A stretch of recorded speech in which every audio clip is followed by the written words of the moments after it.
So, Adam McKay, director of Anchorman, Talladega Nights, Step Brothers, really talented comedy director, very, very funny. He has gone into much more documentary style, informative politics movies, things like, The Big Short, Vice.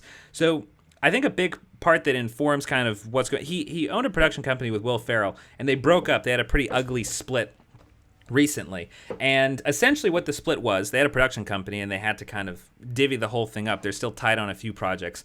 Will Ferrell essentially said that he wanted his own career, meaning Will Ferrell, to be entertaining, be funny, be a drama actor, produce and write things that entertain people. Adam McKay, the director, said that he wanted to go on to create content that ended up influencing people more. He wanted to be more of like part of the conversation.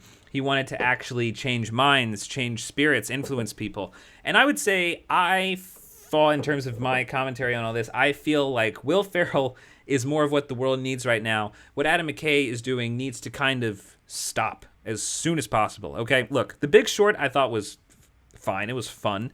Good editing. Vice had even better editing. I love the editing in that movie. Movie is pretty weak. Then he made this new movie, Don't Look Up, which I'm going to review next week on this channel.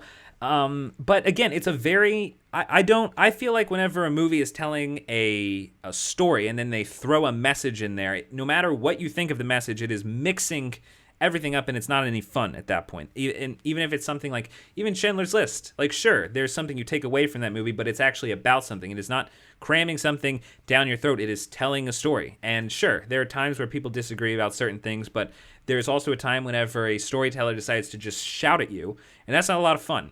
And The Big Short didn't have a ton of that. Vice was half of that. That's all Don't Look Up is.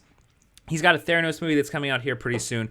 But there was a big announcement that happened yesterday, which that he's now making a January 6th movie. Now, the movie could end up being great. The movie could end up being fantastic. It could end up rightly go on to win a bunch of awards and things like that. It could go through very interesting parts of what's going on. Like I said, The Big Short follows a pivotal point in at least this country, and it did so in an entertaining way that was very good. This movie, something about this, I mean, it on its face, the way that it's being talked about, it seems like this is more examples of the types of things that is kind of bringing down people's respect for the entertainment industry. So I just wanted to kind of put thoughts out there about that. This seems like, I would say right now, a very bad idea. But give me your thoughts in the comments. And as always, if you have not already, please subscribe to 5 Minute Critic for future updates on reviews and movie news.